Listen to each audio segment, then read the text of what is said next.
tafsirnya sebelumnya sudah ada.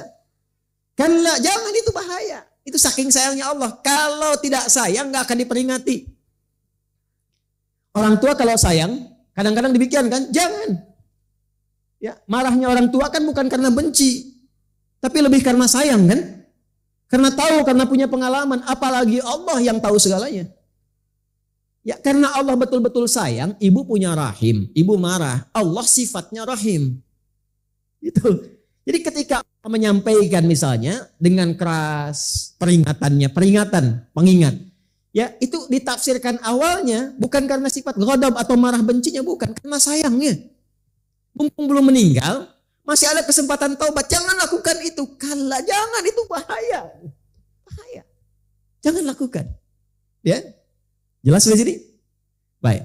Teruskan ayatnya. Hatta yakhudu fi haditsin ghairi, masih di An-Nisa ayat 140. Innakum idzam mithluhum. Ini yang saya sebut menular. Itu Allah yang sampaikan langsung. Kalau kamu terus ikut ceramahnya, ikut pengajiannya, baca bukunya, pengen tahu aja, disimak, nyemplung ke situ, terpengaruh. Karena orang-orang semacam ini, munafik itu di Quran, itu disifati dengan kata-katanya sering menarik. Retorikanya cantik, logikanya kayak bagus.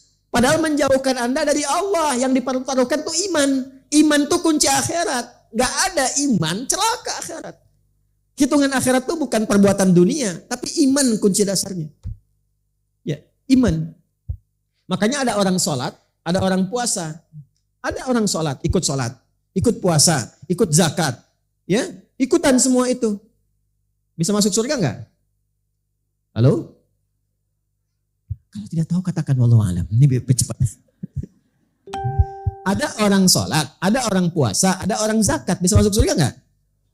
Belum tentu kalau dia tidak beriman. Nah, imannya nomor 1. Kan sekarang ada orang sholat ikut-ikutan sholat kan, tapi belum beriman. Puasa ikut-ikutan puasa. Ya kan? Kalau dikerjakan tanpa iman, itu hanya perbuatan dunia saja. Dapat apresiasi, ya, ada petunjuk cepat hidayah. Alhamdulillah masuk Islam, alhamdulillah. Ada dalam kebaikan, dalam pengertian kita sebagai mukmin. Mesti yakin itu. Tapi kalau cuma berbuat baik dunia, tidak ada imannya, Allah balas di dunia. Adilnya Allah, dibalas di dunia karena dia mengerjakan untuk dunia. Itu yang dimaksudkan ketika Sayyidah Aisyah radhiyallahu taala anha bertanya pada Rasulullah sallallahu alaihi wasallam. Ya, bima makna si fulan itu orang baik ya Rasulullah. Si fulan itu non muslim, baik sekali. Dia nyumbang, dia bantu, dia donasi, ya, perbuatannya baik. Bagaimana statusnya di akhirat? Masuk surga enggak? Itu yang turun langsung ayat. Surah ke-25 Al-Furqan ayat 23. Wa qadimna ila ma 'amilu min 'amalin faj'alnahu haba'an manthura. Dengan keadilanku kata Allah, karena dia mengerjakan itu, motivasinya dunia bukan akhirat, maka dibalas dengan balasan dunianya. Allah adil. Kan kalau mengerjakan dunia dibalas akhirat tidak adil kan? Dunia ya balas dengan dunia. Aku balas cepat kata Allah untuk memberikan kenyamanan dunianya. Kalau dia mau kembali kepada konsep akhirat, di akhirat diberikan. Maka di akhirat gak jadi apa-apa kecuali debu yang berterbangan. Turun ayatnya. Karena itu kunci akhirat itu imannya. Iman ini yang penting.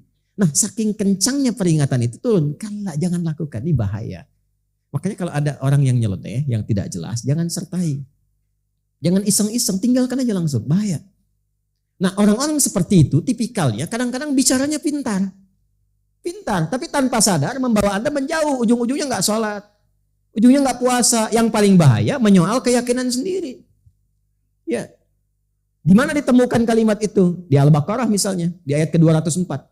Wa minan nasi may yu'jibuka qawluhu fil hayatid dunya wa yushhidullaha ala ma fi qalbihi wa huwa aladul khisam. Ada orang yang karakter hidupnya ketika bicara kata-katanya menarik, retorikanya begitu cantik. Kadang-kadang bawa ayat-ayat Quran, dipotong-potong, bawa untuk menguatkan argumentasi. Kadang-kadang bawa gelar, sehingga terlihat seperti meyakinkan. Padahal itu musuh yang paling berbahaya, kata Al-Quran. Dan dia bawa status, bawa gelar. S1, S2, S3, S4, kerupuk 2. Masuk banyak.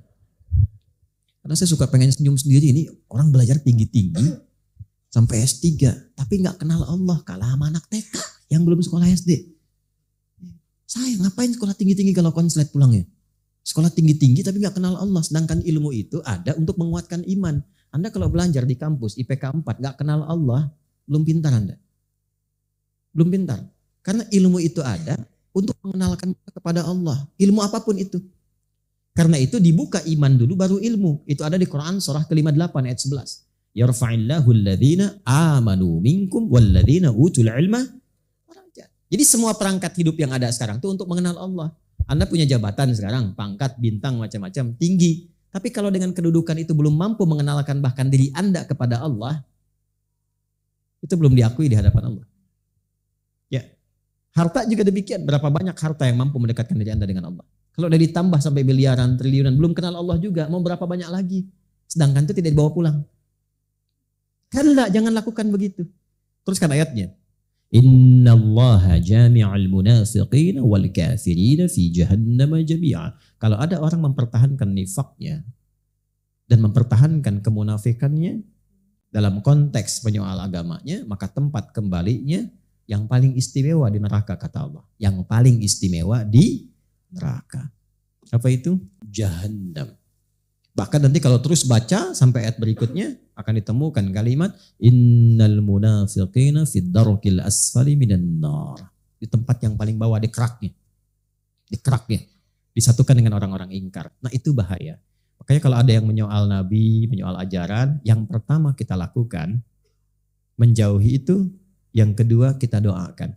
Yang ketiga kita ingatkan dengan cara yang lembut. Jelas? Halo?